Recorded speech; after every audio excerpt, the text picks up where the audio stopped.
Welcome to episode 175 of the Thunder Underground podcast. Trent and Jason here. And this week, we've got Shaun McCoy of Bobaflex. Nice. You ready for this? Yes, I am. Well, we're going to get into this. We're going to talk about a couple other things, play some music. Yeah. You know, the typical stuff. This interview, we did it a while ago, so it's a long time coming. Wow, that's awesome. See what I did there? See what I did there? Did you have that prepared? Maybe. Actually, I just thought about it when you were talking. That's how fantastical my brain is at this point, especially.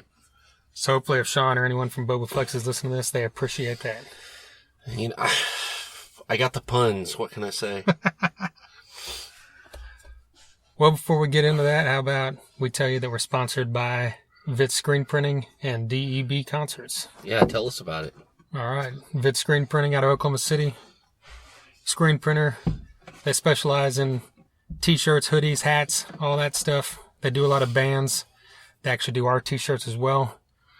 That's how we got to know them. And they did a great job. That's right. A lot of people have got a hold of them. Yes. We've got them for sale. TheThunderUnderground.com. So a lot more people need to get a hold of them. That's right. But yeah, get on Facebook and follow VITS Screen Printing. These guys will help you out. You don't have to have a band. It can be anything you need t-shirts for. Yeah.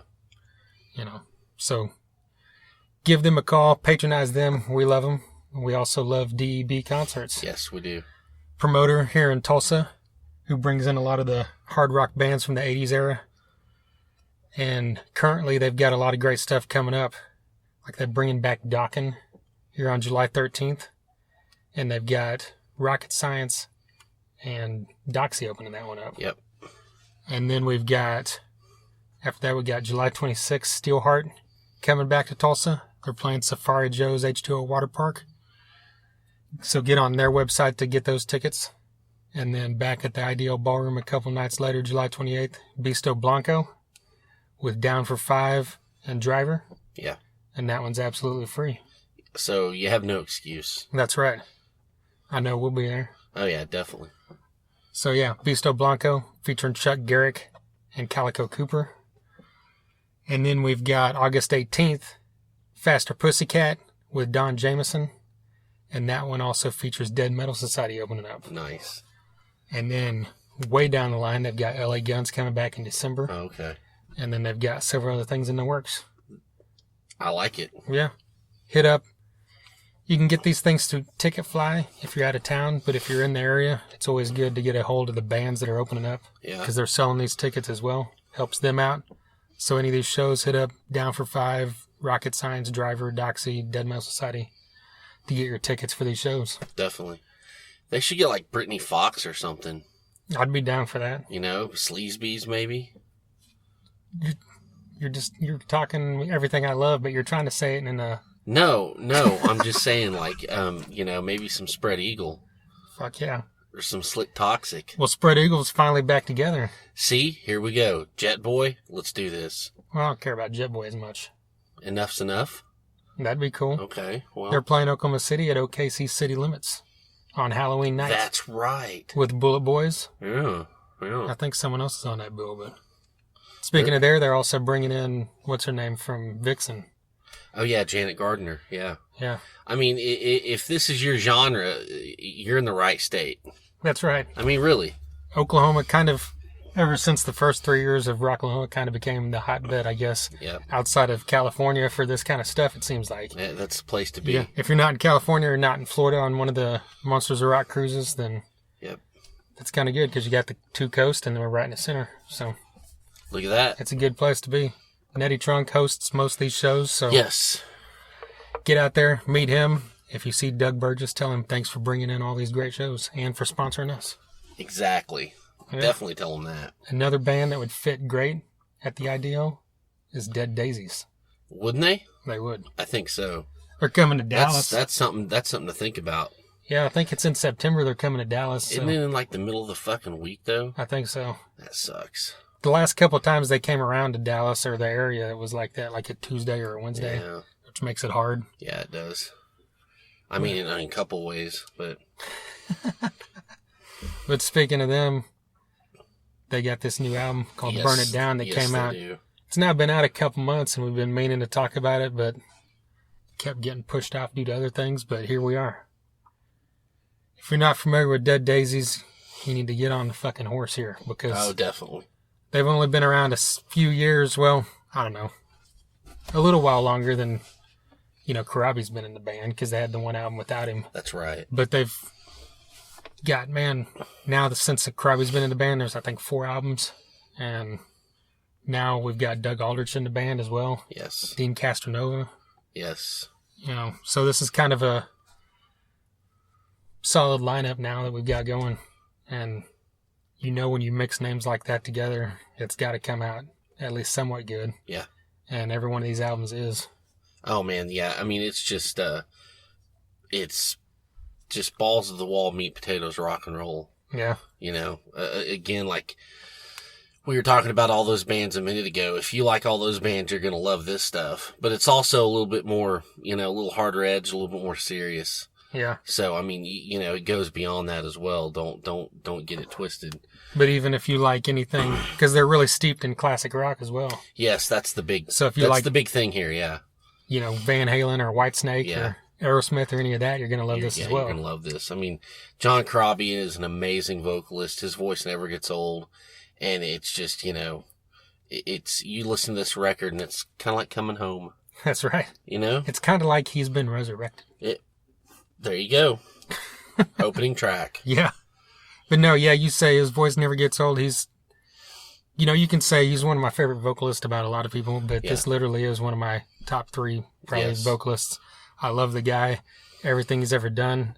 And I've said this last time we talked about one of their albums a year or 2 ago. It's like we're living in the fucking, golden age of John Corabi right now, because, we had... the Scream and the Motley Crue album and the Union albums. But then after that, there was like this big period where he was playing rhythm guitar for Rat, and he was just doing other stuff. Acoustic stuff or whatever. He wasn't releasing music, basically. Yes. So now he's back doing that. He put out that solo Unplugged album, which is amazing. And ever since then, he's had several Dead Daisies albums. Yes. And, supposedly when this Mick Mars album comes out, he's got a couple tracks on that. So I'm extremely happy, because like you said, his voice is, one that you never get tired of. That's right. And not to take it, I mean, this isn't the John Corabi show. Wank fest here. This album as a whole, this group is amazing. So, I want everyone to check this record out. Yeah. This is definitely a hashtag I'll Kill or No Filler album. It's one that should be on a top list at the end of the year. It's got tons of great stuff. Those first 4 tracks just are perfect rock and roll. Yeah. And then you get into later, like the final track, Leave Me Alone, just gets stuck in your head as this album closes. Yeah, that is. And then right there in the middle, you've got, I know you pointed out to me as well, but Set Me Free is an amazing ballad. And it takes me back to when you think of the slower Corabi stuff, like Robin's song from Union or Drift Away from Motley Crue. Drift Away, yeah, that's what I mean, Father, Mother, Son. This is from the Scream. Yeah. He's perfect at this kind of stuff. He's perfect at everything. Because this is a John Corabi wank fest. I'm sorry. I knew you'd turn it into that, Trent. But like you said, everything. The guitar is it's just great rock and roll. Yeah. I mean, people, this is a guy that when Motley Crue played Rocklahoma, that day, he wore his John Corabi is Motley Crue shirt. That's right. And you got a lot of comments on it, too. And then I wore it again this year when Vince Neil played. That's good. Yeah. Got a few comments. Eddie Trunk actually commented on it. Really? Yeah. That's right, he did. What did he say? I forgot what he said. He said that's a pretty ballsy statement. He's like, I like that. But he's like, I've got no comment on it. Because he knows. He can't say nothing, but he knows. He fucking knows. Yeah. But Burn It Down from Dead Daisies. Just yet another album from these guys. It is great. So I hope we get a chance to see them soon. Ever. I've never yet to see these guys. Seen them all separately, right? But I know. One day. Yeah. I mean, I guess we could go to Dallas in the middle of the week. Yeah. I don't know. Let's make it happen. All right. You got a few months of playing for it. This is the first conversation of many conversations that lead to thinking about going, and then another conversation about, nah. Right. It's in the middle of the week. We're old. Fuck it. Another fantastic album that came out just a couple weeks ago is the new EP from Ian Moore. Yes. It's called Toronto, and this thing is fucking great. It is. It's pretty much perfect. Isn't that what you said? Didn't you write that on Facebook? 19 minutes of perfect rock and roll. Or 19 minutes of genius is what Genius. 19 minutes of genius. Hashtag 19 minutes of genius. Because that's what this is. You know, Ian Moore, who has been on this podcast before. That's right. I don't guess that you would call him our usual fare for what we usually talk about on this show. Right. But who cares? Because he's so fucking good. And, you know, anybody that doesn't know, you know, he started out, 25 years ago, was kind of the blues rock, guitar slinger guy. And he's morphed into so many different things. I don't know. He's just done rock. You can say some of it sounds alternative, some of it sounds indie, some of it's folk. I mean, the guy does anything. Yeah. And, you never know what you're going to get from album to album. And, this one, he's really amped it up, and I think this is a great EP.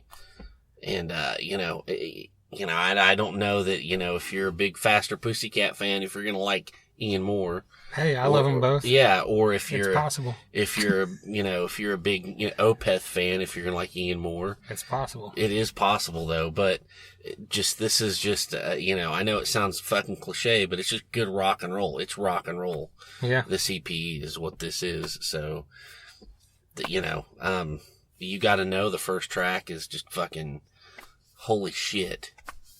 Yeah, that's when I hit play on this, I was just like, what? Because Yes. I knew this was going to be good because it's Ian Moore.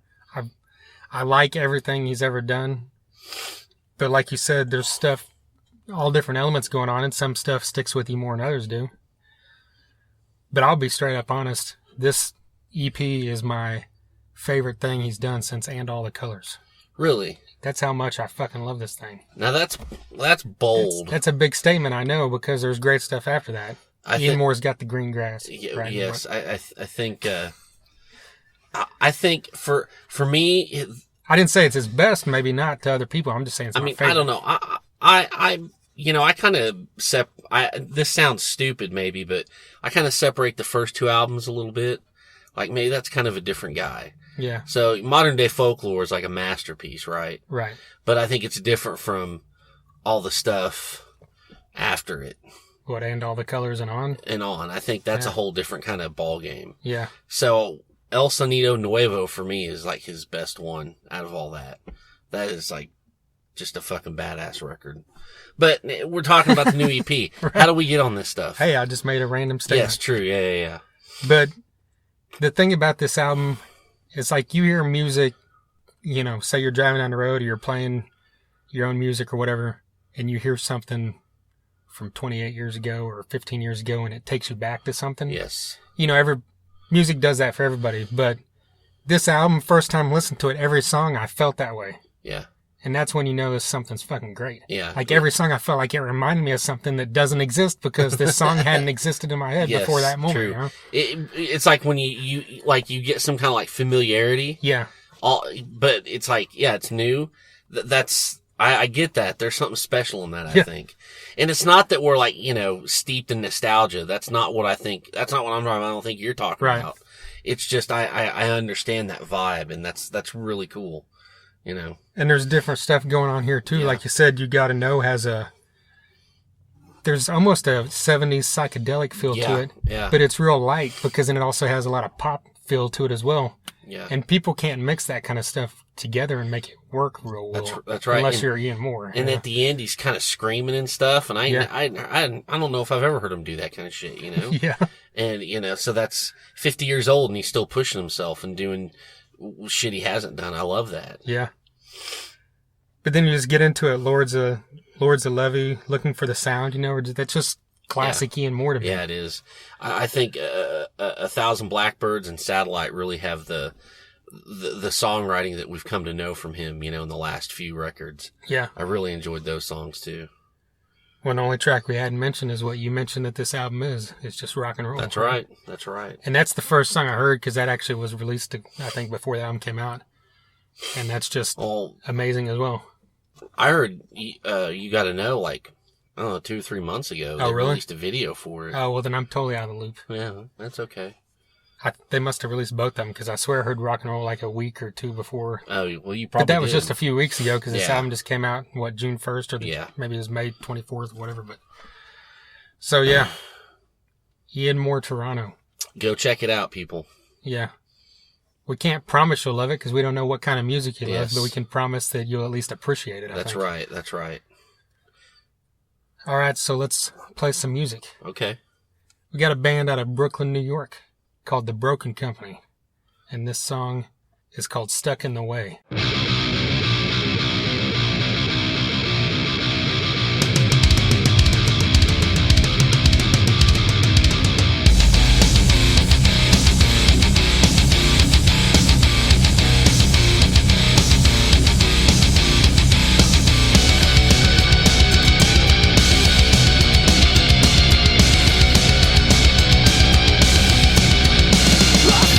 Motherfucker living in my head. You're a little demon, you're sleeping in my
Stuck in the Way from the Broken Company. That's a band out of Brooklyn, New York. That's some badass metal right there. Yes, it is. Very glad to have them on here.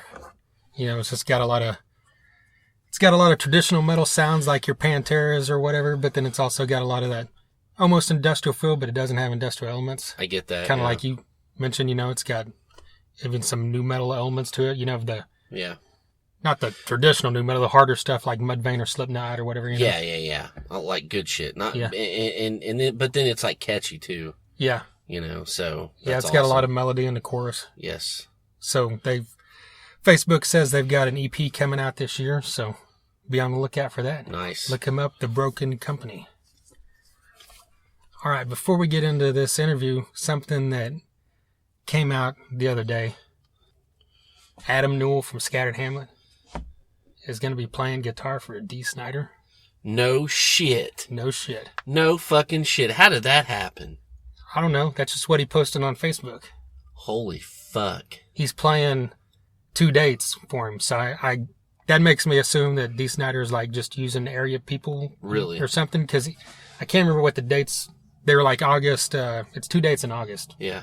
Like 2 weekends. One of them's like at a festival that Dee Snider's headlining. Really? With like Hammerfall, Dirk Schneider, Steel Panther, and a bunch of other people. Shit. And then the other one I think is just a Dee Snider date. Wow. But Adam Newell.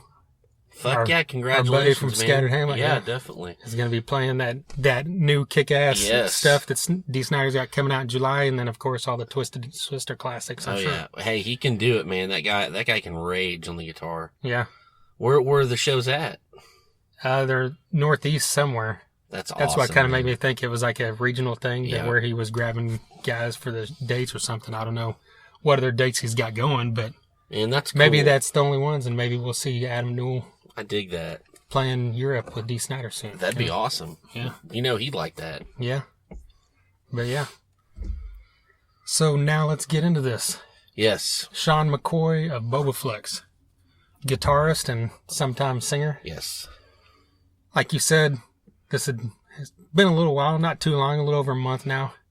Early May, we got the chance to see him at the Vanguard here in Tulsa. They had Driver opening up for him. Yeah, it's a great show. Yeah, they had another band called Trip 6 out of Chicago that was really badass that I still need to look more into because I really liked what I saw from them. And Driver, I mean, we didn't really ever talk about this show. Driver, that was the one where Jude couldn't play because he was sick. Yes. And that was like their only show they've ever done with one guitarist. Yeah. And it still came off really well. Oh, yeah, definitely. I mean, being someone that's seen him a bunch, you can tell, you know, when he was playing solos that something, you know, that underlying bed wasn't there. But if you had never seen him, it still sounds perfect because Nathan and Jude are both amazing guitarists. That's right. And they can make this work. Yeah, they made it work. You know, the show must go on. So there you go. Yeah. But then Bobaflex, great live band. I don't think I had seen them live before this. No, I hadn't either. Forgot, but I was really pleased. They put on a great show. Yeah, their newest album, Eloquent Demons, came out in 2017.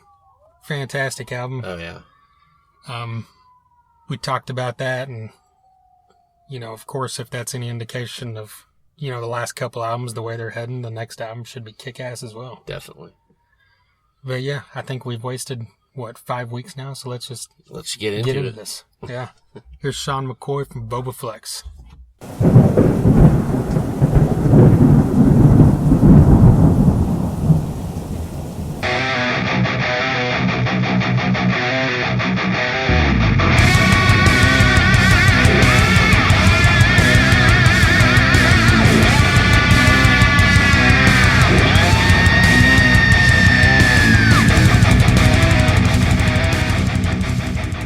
Day Drinker Tour is about to come to an end. How's this run been so far? Been awesome, man. It's been killer. Had a good one. More sold out shows I think we've ever had in our career. So, think that's attributed to this new album, or is it just longevity? It's longevity. It's a little bit of everything, but the album definitely pushed it over the edge, man. The Midwest is always our best markets. And Wisconsin was just insane. We just had nothing but good shows through there, man. It was excellent. And now that Elegant Demons has been out for a while, I mean, how do you look at it now as opposed to when it came out or when you were making it? Has it changed for you at all? It's living up to our expectations. It's been doing great, man. I mean, we're getting ready to do our third video in June for Off With Your Head. Yeah. And we got big expectations for that, man. We're hoping that goes well. And we rented a castle and all that, and got Renaissance people and all that. So, yeah, it's just been going great, man. We knew we did something special. It's been our favorite album we've written in years. So. You guys use the same directors on all the videos, or? No, we go back and forth. I've seen several guys, man. But Keith Williams, a good friend of ours, doing the Off With Your Head video. And he did Long Time Coming. And Paul Cunningham did Lights Out, man. And he's done several videos of ours, man. So it's going well. And another guy named AJ Satterfield's done a few, man. So we've got about 3 go-tos. Till Martin Scorsese wants to do one. Right. You never know. I mean, you never know. Well, 8 albums in, how do you guys approach things now differently than you did 15, 17 years ago? Now it's just a thing that has to happen by a certain date, and this one came together a little faster than we wanted, and management really wanted us to do a show at the Newport, so we didn't have the album be done by August. And they already set up the CD release show at a big venue, and billboards and TV advertising was already ready to go, so we had to get it done. So we just kind of came together. The process is just simpler. We know what works best for us now. We don't sit around waiting on top of a mountain like Moses and hoping the lightning strikes and stone tablets show up with the songs. I did that a little bit earlier in our career. Again, nothing's coming to me. I need a vision. And now we just kind of get together and keep pushing and see what happens in a small room, then get in the rehearsal space, and that seems to work the best. Well, I notice, you guys have been doing steady like every 2 years. That's a great schedule to be on. It keeps you out there. Absolutely. In this day and age where, we're not a pop artist or nearly that big, where Rihanna seems like she's never stopped being on someone else's song. I'm like, in the digital age, you will be forgotten just like that, unless you're Tool or Guns N' Roses. Then you won't be forgotten. But just for the rest of us mere mortals, you got to stay in it. You got to keep putting stuff out, or people just, there's just too much out there for attention. Yeah, definitely. Well, you guys are with Thermal Entertainment now, right? Is that more hands off? Do you guys have freedom to do whatever you want, basically? Pretty much, but we just it's like a partnership. Kyle Favors is a really good guy, man, a friend before we even partnered up with him, and it just gives us more backup, and we definitely work with each other and talk with each other before we make a real decision, but it's been a great partnership. I think he's really helped out getting the record out there and with promotions, and this one's definitely doing a lot better than anything that moves, so we need a little extra help on this album, and he was there for us, man. Well, you mentioned the digital age. When you guys started was kind of the whole beginning of that, so do you think it's easier now on your end, or harder than it was? Harder. It sucks to see the age of the CD die. I remember CDs being a way more important part of your merch, and it's just kind of it's cool. I mean, a lot of people, download Spotify, iTunes, which is all fine with us. We get paid from all that. But it's a little bit of a bummer at shows that the CD's not as important as it was. Mm-hmm. Financial, anyway. You got to have them, but they're not the powerhouse. They're not the focus like, it used to be 10, 15 years ago. And vinyl, we're selling more vinyl than we are CDs now, man. So that's kind of exciting. And so we're definitely going back and getting older records on vinyl. And this vinyl thing I thought it was a fad, but it's not going away. And it's probably not going to be the main thing again, but it's rivaling. I think it actually surpassed CD sales. There's some crazy stat that it's like it just keeps growing in popularity, so we'll see. But that's exciting, man. And we charge $25 to $30, so that's really exciting. That's the best part for me. People don't mind paying $25 for vinyl. I don't. No, because you get that. I got some at home too. I got started my collection, and it's just it's cool to put the record on, the process of it, and then the artwork, and you feel like you got a real piece of the band, a real true emblem, Because I remember in the CD days, before this vinyl craze hit, I mean, you had to think about your album cover. If it was too articulate or the artwork wasn't, wow, that won't look good on a small CD case. And now the vinyl, big, elaborate, intricate artwork is back in. Yeah. So, you mentioned a minute ago iTunes, Spotify, you're okay with all that. When that first hit and we all knew that was going to be a thing, was it hard to give up to that, or you just kind of said, hey, we were on a record label, TVT, when that happened, and so we didn't know that. We knew it was the main thing, but we didn't know the significance. And when Charlatans Web hit, we had an investor, and man, iTunes just worked out great for us. It was around 2013, 14, 12, around there that servers started. If you got caught illegally downloading music or movies 3 times, you were done off that server for life, and they could catch you. And that really simplified things for people who don't want to sit there and scourge the internet or get everything for free at the time. They'd rather play $1 and have their favorite song than be Mr. Savvy. I've got every movie ever made. And I knew guys like that, and they became fewer and far between. I mean, LimeWire and all that stuff went away. And and the iPhone, I think, simplified purchasing.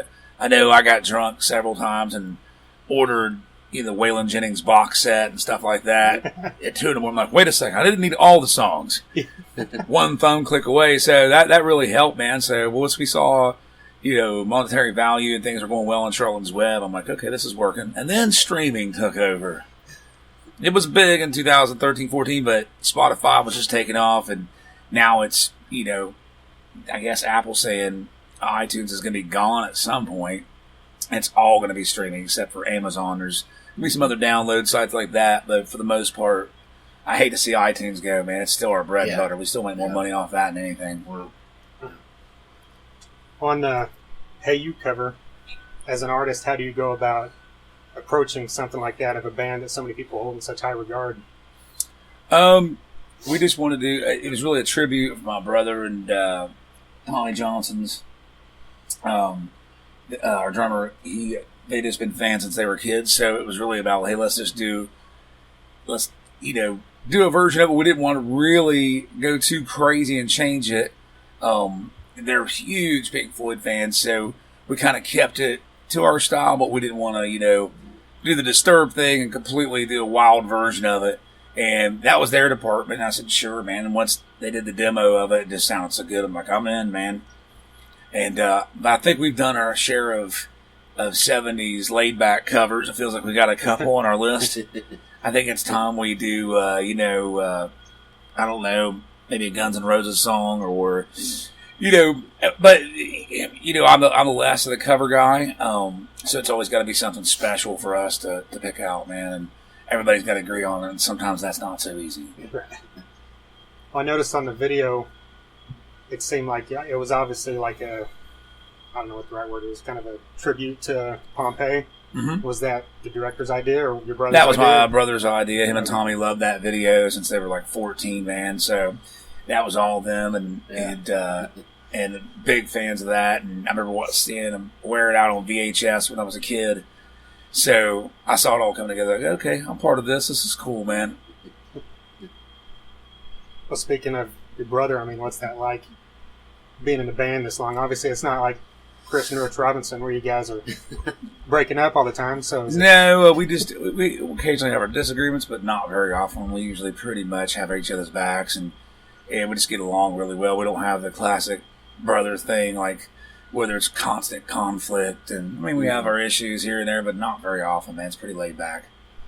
Get along since we're kids, man. That's good.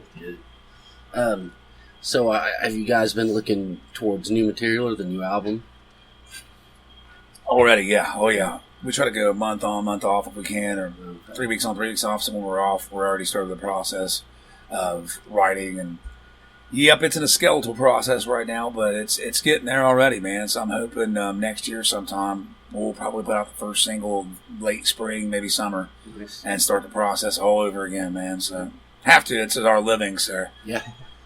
We're not perfect circle. We can't wait 7 years between or Tool. I'm like, no, better put another one out. The electric bill will be off. So yeah, Metallica every 8 years or some shit. Yeah, when you sold 150 million albums, you can take your time, which is cool. But and it kind of keeps you on your toes and cranking out a body of work. A lot of bands don't stay together long enough to put that many albums out, so we're pretty proud of that. Probably kind of answered the same question, but the constant touring thing, like it seems like you guys are always on the road. Is that I mean, the same thing you just said about with the keeping the albums coming. Yeah, because it's kind of your bread and butter. Yeah, it's we would make a living without touring, man. So that's where it's at, and it's a tough time in America. Clubs are smaller. There's fewer and far between rock clubs. With YouTube and stuff, concert attendance is not what it used to be. So for us to be able to tour and take other bands out, man, people realize it's a real rarity. I mean, it's new bands. I mean, will practically give you their mom for you to take them out because it's almost impossible for a new up-and-coming band to get out and tour like it was in the 80s, 90s, early 2000s. So without label support, if you're a baby band, man, I wouldn't even know what to tell you in this day and age. So the fact that we're able to do it, and we just did a thermal thing, but independently, we don't need anybody. We just can go out and tour. I mean, that's really rare these days if you're not like, an arena rock band. Mm-hmm. So we feel really lucky that we are able to do that and then can make a living. So we take advantage of it and try not to oversaturate. We try to do each part of the country once and maybe a few parts twice. And then we're going to expand to Canada. We've been there in the past, but we can hit every nook and cranny in America in about a year without going crazy. Well, I saw on Twitter recently you guys posted you went to Third Man Records and recorded 3 singles for vinyl. Yep. Like, are those all new, or are they? No, they're just different versions of Off With Your Head, and that was Jimmy, our bass player's. That was his baby. I'd never heard anything about it. He explained it to me. I go, sure, we'll stop in Nashville. It sounds cool. And I didn't realize how neat it was, and I think Neil Young did a whole album in that booth. And it was pretty wild, man. And Nashville's a different city. I mean, music alive there. That in Austin, Texas. So we enjoy going to Nashville, and I just can't believe something like that exists and that it's working there. I'm like, okay, there's some hope there for the future. Yeah, definitely. What's the timetable on that, or do you guys know yet? Well, we don't. We might be putting it out with a single. You might be able to get it on iTunes and Spotify. Probably, I'd say around July, August. It'll come out with the single, but it's just different versions of Off With Your Head done, like, stripped down completely. Gotcha. Well, I saw in an interview that you said your favorite comic book was Daredevil. Yes. What do you think of the Netflix series? Greatest thing that ever happened to me. I mean, they just nailed the character and the right vibe, and it's part Frank Miller, it's got John Romita Jr.'s vibe to the feel of the character. They just nailed it on every front. I cannot wait for season 3. Hopefully they bring Bullseye in. Jason Statham was supposed to play him, but it leaked, and it messed up their negotiations, and then they wanted more money once that hype hit the internet. So that was kind of a bummer, but I'm just blown away by Daredevil. I've watched both seasons 3 or 4 times, man. I love it, man. Yeah, that second season, how it led into the Punisher series. Perfect. Was pretty amazing, I thought. Perfect, man. I got to ask a goofy question, but I saw on your Facebook your Diet Right endorsement. Where did that come from? Because as a chubby kid growing up, that's all the kind of soda I could drink, so it was hilarious to see that. I had to ask. It was at the gym, fun joke. I thought I'm just going to... I always remember Diet Right used to be, very popular. And I'm having a Diet Right. I thought about it was at the gym. I'm just going to get on the net and just claim that Diet Right's our new sponsor. Yes. And I found perfect old pictures of Diet Right from the 80s. And Lee Majors used to be like a spokesperson for Diet Right. And I used to know the lyrics of the songs. It was so goofy. Everybody's got it, Diet Right, cola. And I thought this would be hilarious because a lot of people are hitting me up. Like, kudos on that. And I'm like, I'm just kidding, man. We're not sponsored by Diet Right. They might still do it, though. You never know. You don't see Diet Right. I mean, I see it a little bit. It's barely there. It's not what the mega force that it was in the 80s and early 90s. Yeah. Man, it was big stuff. I was like, I'd like to see a documentary on what went wrong. How did Diet Right lose their foothold? Yeah, I remember at that one point where they started bringing out like the pink grapefruit and all those other flavors. That's probably when they lost it. I don't know. I would say that was a bad idea. And that stuff works there's only a few very dangerous ghettos in America. And if I go to a gas station, if there's not bulletproof glass, if I look and there's like peach, was it peach Mountain Dew? There were flavors of mainstream sodas that I had never seen anywhere in America, and I tour everywhere I go. I had never seen that flavor of Mountain Dew, or was it Mountain Dew? Was it? There was some major cola that was peach. I'm like, I've never seen that. What the hell are we? We're gonna die. And maybe that's where Diet Right thrives, is in like the most dangerous section of California, like in Compton or something. Yes. Yeah, you could tell in the Facebook post that half the people knew it was a joke and half the people thought you were serious. Oh yeah, those are the best. But another thing, I saw in an interview once, you mentioned your dad played bluegrass. Mm-hmm. Was that ever a thing for you guys? Or yeah, was I it mean, always we rock never and roll? played bluegrass. We were into rock and all that stuff, but him jamming out and just the guitar being around and other musicians being around, that definitely was the first influence to kind of put the bug in everyone's brain. Well, what led it to from there to the heavier stuff? Once I started breaking up with sports, my dad played music, and then I just got into rock, and he traded all his bluegrass stuff in for rock guitars and amps, and it was just, MTV era hit and bands as I saw Guns N' Roses and Queen and Motley Crue and all those bands in 7th and 8th grade, 6th grade. It was just over. And he was kind of done with it. He was out of jamming with other bluegrass musicians, so he just took what he had, and he had some expensive stuff, and said, all right, well, let's do this electric guitar thing, and taught us how to tune guitars, and here I am. Nice. All right, man. Well, we appreciate your time. No problem, man. I appreciate the interview. Yeah. Thank you. No problem, man. Yeah. You guys coming out tonight? Yes, Yeah, yes, definitely. Cool. We'll be there. There you go, Shaun McCoy of Bobaflex. Big thank you to Doug Weber of Thermal Entertainment for setting that up. And, of course, thank you to Shaun for taking the time to talk to us when he was in Tulsa. That's right. Yeah, pretty inviting, open guy, good to talk to. Oh, yeah.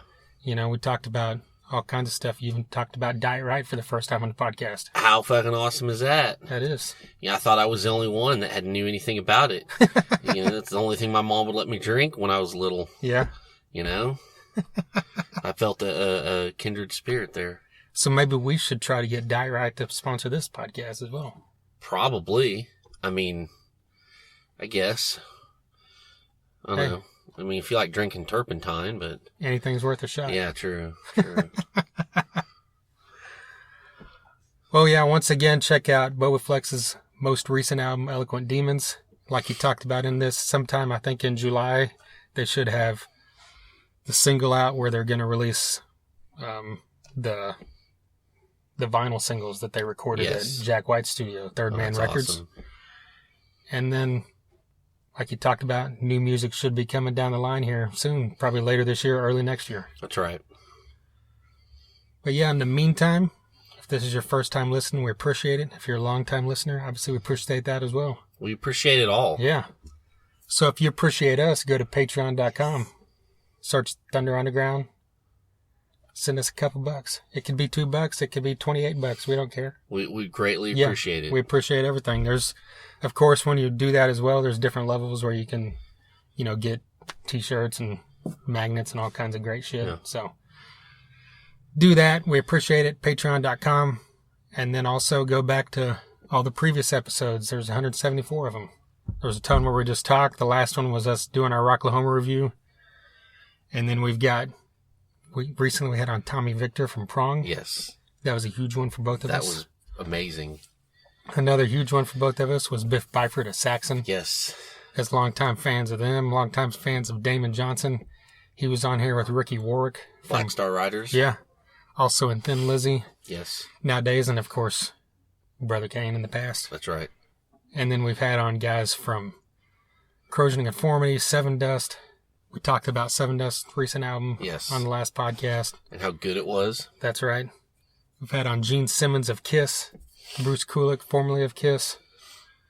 We've had on guys from Death Angel, King, The Sword. Megadeth. That's right. Dave Elfson. Yeah, and Chris Broderick, formerly yes. Act of Defiance. That's right. Is his current band. They're badass. The list is pretty long, people. Yeah. You like stuff out of Sweden? We've had on Avatar. Yes, sir. That's right. Johannes from Avatar. We've had on Royal Republic. The whole band. Yes, the whole band. Truck Fighters. Yeah.